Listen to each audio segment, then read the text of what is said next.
Maybe I shouldn't be in charge of purchasing the alcohol. Well, it was Canadian. It was Not really at all, even a little bit.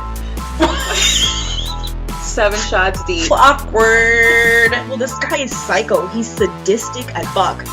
We need to just go walk in the woods. Let's go. Your mind's about to be blown. Where's Astral? I miss you. Astral. R.I.P. Never have I shot one person. She's like, and then I go, hey, Johnny. Alright, D. I see you. Liz. Okay. Hello and welcome. You're listening to RidicuLiz, a podcast based in Houston where we discuss all things scandalous, bizarre, and downright ridiculous. Today I have Josh and Nancy. Hola. Hello. And this is Josh's first time. Hello. Yeah. Okay. So I wanted to tell you guys that Marcus actually, when I came home the other day, immediately told me that Gabby was pointing to the bed, to like something at the bed and saying like, was she clear about what she was seeing? she was pointing like, look at something. And she's done that to me once, but it was like a while ago. And I've always had like a weird feeling in these apartments. Oh, really? Yeah. But I thought it was just like me doing it to myself because have y'all heard of Dear David? Okay. It sounds familiar, but I don't remember. You have to look up, there's this Twitter account. Okay, it scared the crap out of me when I first saw it. And basically it's this guy telling his ghost story, like of what's happening to him in his apartment. And one of them is like pictures of an actual something. And it's really weird looking like little boy with like a misshapen head. But yeah, he's got a movie deal now apparently. So everyone thinks it's like a fake. So there's a movie about it now? Have people seen it? No. It's not a movie yet. It's like they're gonna make it. I think they're writing it now probably or whatever. But anyways, I thought it was real at the time. So I would get like a really, I don't know, just after I heard about that and I would get really scared of my closet. But then, I don't know why. Oh my God. Was there something related to the closet? I don't know. I just got really like, That's where really you feel bad the vibes from like that closet. Like Is that why you're like asking something was earlier? like, yeah. She was like, are they supposed to tell you like If someone died died. that you're trying to I've hide? looked at online. There's some website where you can put in your address and find out if someone died there, and like someone died close to here, but not in these apartments. But maybe it wasn't reported correctly or something. You never know. I don't know. It freaked me out. That's creepy. Lester at the I've house heard. in Oh spring. no. I do know what you mean by bad vibes in a house. Yeah, like I Especially just when you're by felt yourself. something, you know. And I know I've heard things like little kids and like animals, stuff like that. Mhm. Innocent souls can see this stuff. Like they're that. more, yeah. Are more susceptible to it. Mhm. And I'm just that. And it's just like, oh, no big deal. Look, there's someone sitting over there, and it's like, no, there's no one there. You're not even moving your mouth. You're just Yeah. smiling. There's nobody there. What are you talking about, kid? Just And it's like, okay, that's when you say, oh, they have to have What are you imaginary telling me friends. then? It's okay. You just tell her no, nothing's there. I wasn't here when it happened, Okay. and the last time she kind of was like pointing to something or saying like telling me to look, and it was just freaking me out. And I don't know if she was telling me to look at something, but the way she was doing it was freaking me out. So I was just like, well, it's bedtime now. Go to bed. Just look the other way. Yeah. You're like, no. Have you ever had like the cats will just stare at the Yes. freaking? But I think that's all cats. Well, Jonesy has one spot that he stares at right above the bed. He'll go right above where we put our head. Yeah. They'll go up to the wall and just sit up and look at it. Sometimes And I just think he's, look, like, and there's looking at nothing a there. flyer or something, but no, it's just the wall. He's No. hopefully it's just the wall. He's We looking were at. like, oh, maybe there's cobwebs up there. We cleaned it that I one cleaned time. it and That one everything. time, right? For peace of mind, Yeah. you know. And no, Shit. he still goes over there and he'll just look at it. And I'm like, what is it, Jonesy? What is it? And he's just dead staring, like it's scared. I believe they see things. Yeah. I believe it. I may be crazy. No. Yeah. There's I've never something seen there. anything, but I believe that. Creepy. Okay, so now I got y'all creeped out. Yeah. We're gonna tell some ghost stories, and I have not read these. I kind of just skimmed to see how long they were. I was working at the front desk of a hotel in 1999. Whoa. Standard franchise hotel, nothing historic or special about the building. I also work at a hotel, so. That's crazy. And it's basically, that's the same thing. How old were you in 99? Math. Like 13 maybe. God. Okay, that sounds about right. Yeah, because I went to a rockin' 2000 New Year's party or whatever. Y2K party. Oh, And how old were you? You were 13? I was a kid, like I was a teen kid, and we were excited to have a party in like someone's basement. Anyways. in somebody's basement. Okay.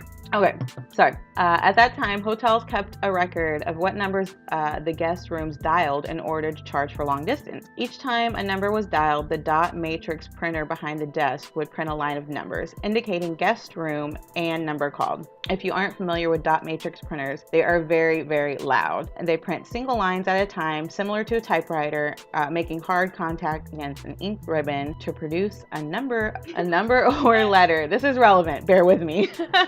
I was working on a Sunday after a busy weekend, and everyone had checked out. The hotel had two separate buildings, the main one with the lobby, where I was at, and the second building with the pool and a few guest rooms. My housekeeper was in the second building, second floor, cleaning rooms. Since the hotel was vacant, she had propped all of the guest room doors open. 10 total, 5 rooms on each side, so it wasn't a very long stretch of hallway. The second floor had fire doors on each end, and there wasn't a way to open them without making a ton of noise. Sometime around 2 p.m., I was eating a late lunch. I only remember because I almost choked on it, and the printer starts flipping out. The phone system was set up to print line after line after line on the dot matrix if someone dialed 911 from a guest room. It alerts the hotel to a guest in need. I checked immediately for what room it came from, and then when I saw it was from a room on the second floor of the second building where my housekeeper was, I instantly sprinted to the second building.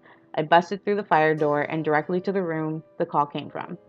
No one was in there. I start yelling her name. She replied from a couple rooms away. She had been on all fours cleaning the bathtub. I told her what happened and asked if she dialed 911, which she had not. We checked all 10 rooms for anyone else, but no one was there. Months later, similar scenario to the above, second building, second floor. Building was vacant after a busy weekend. By this time, my housekeeper wasn't cleaning that building, but around 2 p.m., the fire alarm was pulled. Once again, as soon as I heard the alarm, I ran to that building and did a quick check. Not a person in sight. We check each guest room, and when the guest checks out, so I can confirm there was no guest in the building and the pool is empty. That was the last time anything like that happened. Years later, we hired a new housekeeper. She is a bit of an oddball, but sweet as they come, very spiritual, etc. Her first week, she comes to me and asks me if something happened in the second building. I look at her, crooked, and she proceeds to tell me that a little girl in a blue dress likes to sit in the corner and watch her clean the rooms. On the second floor, all of the second building, she's not bothered by it. The girl leaves her alone, but she only sees her when she's cleaning that section of rooms. I researched any possible accidents in the building since it was built, or even what that plot of land was before, but no dice. Still can't tell the last part without getting goosebumps, even 17 years later. Oh yeah, it was 1999. Dun dun dun. Okay, so there's no research on who the little girl is? No, he couldn't figure it out. Did he go on the website I went on? Because it looked pretty legit. Just a little girl. I saw a little girl at Six NASA. Like there was really it used to be a Discovery Zone or something like that, and I apparently love those. a little girl I died in the used to ball love pit. those. Yeah. Oh no. Yeah. That was my favorite place to go when I was young. Why you gotta do that? That's messed up. Well, that was the story I heard, and that's why there was like a little girl that haunted. I only saw her from the corner of my eye. Okay. She was sitting and like kicking her feet. You know what I mean? She had them like crossed like that and was kicking them. And I looked real quick, and someone else saw handprint and chalk, like little kid handprint, all along freshly cleaned pool tables, and it was like closed. It wasn't right. Oh my God. That's creepy that I've been there. Yeah. Okay, you want to read yours? Oh yeah. Okay. This is called I Saw My Deceased Great-Grandfather and Saved My Injured Grandma. So when I was around 15, 16, I was walking home from my school when I saw my great-grandfather. I'd only ever seen pictures of my great-grandfather. Had been told when I was young I'd often talk to myself, and when asked would say, "Oh, I'm speaking to my granddad, George." He had died when I was 6 months old. That's creepy. Okay. Anyway, I saw him clear as day walking down the street. I knew it was him as he turned down a side street. I bolted along the pavement, but when I reached the side street, there was no one on the pavement or on the road. I would have got there in time as it was only a few meters and there was no exit entrances to homes or side streets from a good distance. After I saw him, I didn't feel scared.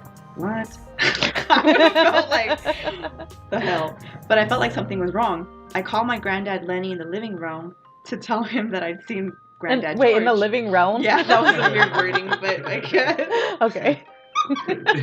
I like what they did there. That was nice.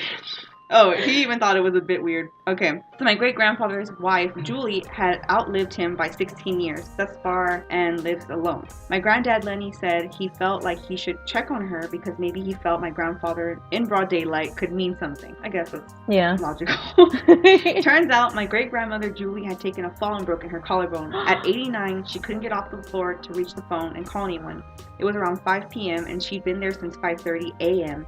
She told my granddad, Lenny, her son, she'd been calling for help and had called for great-grandfather George in desperation. Aww. That's crazy. Man. That's sweet, though. That is sweet. That's creepy, though. I got goosebumps. I'll do that for you, baby.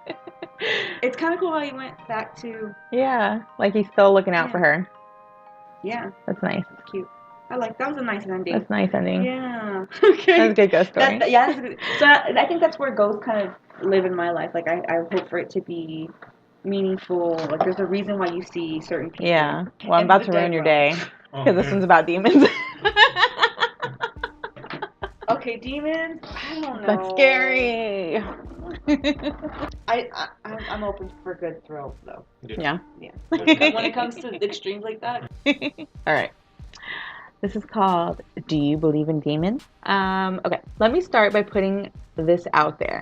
By no means am I trying to convince you of what I saw, but I wanted to share this experience I had recently, and this seemed like the best place to do it. It was 3 nights ago, and I had just gotten off work at around 3 a.m. I worked 10-hour shifts, so naturally I was exhausted, but having gotten so used to my schedule, I was still quite alert and present. I live next to my grandparents, but since my cupboard usually stays bare and we're out in the middle of nowhere, they're kind enough to leave their door unlocked for me when I get home so I can grab something to eat before I head off to bed. That's nice. During the night in question, I came home like usual and quietly slipped in through the back door to make my way to the pantry. My grandfather has a bad habit of sleeping on the couch in the den, so I had to be sure to be extra quiet not to disturb him. And passing through the den, I happened to glance in his direction, and when I did, I remember, it took a moment to register what I was seeing. And then, wait, what? And then all I could not to scream. Okay. Typo. There, in the dim glow of the television screen, sat a small winged creature, propped up on one of the arms of the couch, sitting in my grandfather's direction. Its body was hunched, tucked, almost in a fetal position, but it was sitting straight up, hands rested on its knees. Like a gargoyle? Ooh, yeah. That's what I thought too. I froze solid and simply stared at the thing. It looked somewhat like your typical depiction of a demon or devil, but its body was solid black, not hairy or cast in shadow, but a solid pitch black. Offsetting its skin color were 2 longish, oval-like eyes and a set of perfectly straight teeth, both a piercing white, like Ross Geller. I didn't notice any horns. As to be expected, its teeth came down to a small point, and its little ears on either side of its head came up like spokes. Almost unconsciously, my bag I carried to work slid off my shoulders and hit the ground at my feet. The thing and I sat in silence, and it seemed to regard me for a moment before putting a bony finger up to its lipless mouth and making a shh gesture. I could feel my mouth quivering as I stared at this little ... thing, but I wouldn't have much longer to stare. The glow of the TV flickered as a jump cut happened in whatever was on, and in that brief moment of darkness, the thing was gone. Just like that, it had disappeared. There was no indication if it had ever been there or of an indentation where it sat.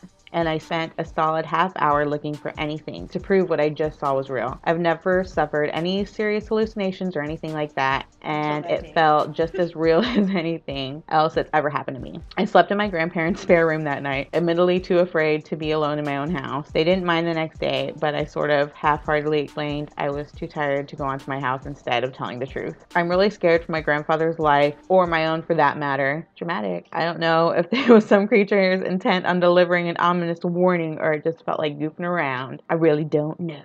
Well, that was a little creepy. That was a little creepy, actually. Like, what was it doing? It was just staring at him? So it was facing his grandfather? Yeah, that's what it seemed like just Staring at him? Yeah. Maybe like death. like Coming to creeping. get you. Ooh. Like scarecrows, right? Scarecrows, not scarecrows, crows. Crows apparently are a symbol of death. Really?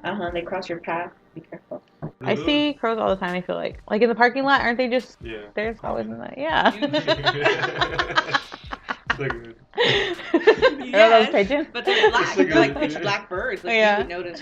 one. I see more like regular Well, versions. you know what? The creature reminded me of that little black creature in Disenchantment. Oh, Lucy. Is it Lucy? Yeah. Yeah, but except with wings. That's what it reminds me of. So I kind of like, you know, made it a little animated there, so it didn't scare me too much. I love that show. I think Gargoyles. I think Hunchback of Notre Dame. Yeah, because they were his friends. Oh yeah. Gargoyles and I think Gargoyles. Like, But so. they are. Well, they were gargoyles. They're No, stone. you mean the cartoon Gargoyles from back in the day. Yeah. The cute ones. Oh, I forgot about that show. Yeah, that's what I think about Gargoyles. I remember you trying to show me and like, no, I don't remember that. Right? Yeah. All right. Well, we're gonna end this like we always do with the wheel of endings. Hold on. That's always fun. Where'd my wheel go? Okay. We're gonna just do 2. You wanna do 1? Okay. You're gonna spin the wheel. Am I going first? Yeah.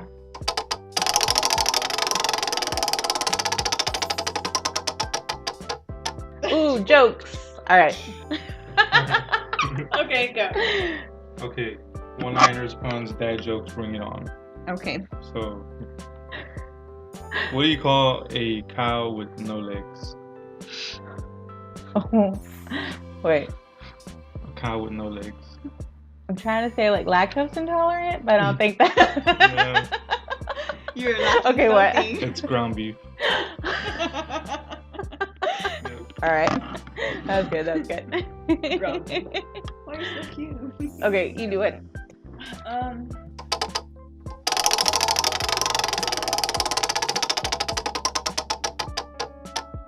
Florida Man. Okay. Alright, so the Florida Man. Hold on. So the title is Florida Man who can't swim jumps into lake to avoid arrest, gets rescued, then arrested. No, man. And they have a whole video on it. It says a teenage fugitive who attempted to evade capture by jumping into a lake had to be rescued by sheriffs who promptly arrested him. Richard Gray later admitted that he is unable to swim. What is it? The Sarasota County Sheriff's Office in Florida said the 18-year-old had several arrest warrants, ran away from deputies who were responding to reports of suspicious activity in the east of the city. Attempting to evade capture and seemingly unaware that he was being filmed by an aviation unit, he dived into the lake in a bid to avoid capture. As he struggled in the water, deputies tossed him a rope before one of them dived in and pulled him out to safety. How freaking dramatic! After he caught his breath, Gray was charged with obstruction without violence and contempt of court for his outstanding warrants. Wow, so now he's in jail. Good. Man, who wrote that? What does he look like? Is Yeah. there a picture of him? They had like a whole video rescuing him. He's like in the water. No, I'm just saying because he is dramatic. Like after he caught his breath, he was arrested. Yeah. After he's caught his breath. Well, yeah. They drew him a rope. Someone else jumped in. He Okay. wasn't even He like was that crazy far out. in there. He's like right in the middle of a little pond. Oh, I'm thinking this is like, A huge. Yeah. wow. That's awesome. That's a great Florida Man. Good job. Yeah. Okay. Well, it was fun hanging out with you guys, and we'll see you in our next one. Bye. Bye. Bye. Hey y'all, it's giveaway time, and who doesn't like free stuff? We're giving you a $50 Visa gift card, and all you gotta do is rate and or review us on any platform. Take a screenshot and email it to RidicuLizPodcast@gmail.com. That's RIDICULIZ podcast@gmail.com. You'll get a submission for a rate and a review. So if you do both, you'll get 2. You can get 1 extra submission a day if you share any of our posts on Facebook, Instagram, or Twitter and tag us. Must be 18 or over and live in the US for shipping. Deadline is February 21st, and winner will be announced in the following week's episode and emailed privately. Good luck, guys. Thanks for listening to RidicuLiz. Today's stories were found on Reddit. The grandfather story, read by Nancy, was from username BBDeddy. The Demon in Hotel story, the username was deleted. Our cover art is done by Ashley Jackson. Check out our website at RidicuLizPod.com. You can follow us on Facebook and Twitter at RidicuLizPod, on Instagram, Pinterest, and YouTube at RidicuLizPodcast. And if you have any ridiculous stories of your own, please email us at RidicuLizPodcast@gmail.com. That's RidicuLiz podcast@gmail.com. Episodes are available on Apple iTunes, Stitcher, and wherever else you get your podcasts. More importantly, if you like our show, please rate, review, and subscribe on Apple Podcasts or wherever you're hearing us now. It's really the best way to help us out. We're also an independent show, so if you would like to support us and get a shout out, visit our Patreon page at patreon.com/RidicuLiz. See you next time. Look Kitty. Jonesy. But it's a she, right? Yeah, She she's never a comes little to me. asshole. She is an asshole. She'll hiss at you. She'll sit here, and when I walk by, she'll just like swipe at me, and then sometimes she like get. I hate her. She hates y'all too, apparently. The Catch Me Outside girl That's from her the name? Barbie? Bad Barbie? she's a rapper. Oh, man. Unpopular opinion. Catch me outside. Catch Me Outside. For like a split second, I thought about following her career, but then I was like, nah, that's not gonna happen. What career? She, apparently, whenever she became a rap artist, quote unquote. That was oh. Last time we're like, hey, he's not even from Florida. Because it said Florida, but then it was like this Arkansas, Florida man, like confusing. Exactly. Florida? It was like What the hell is that? two different places, and we're like, okay, it's either one or the other.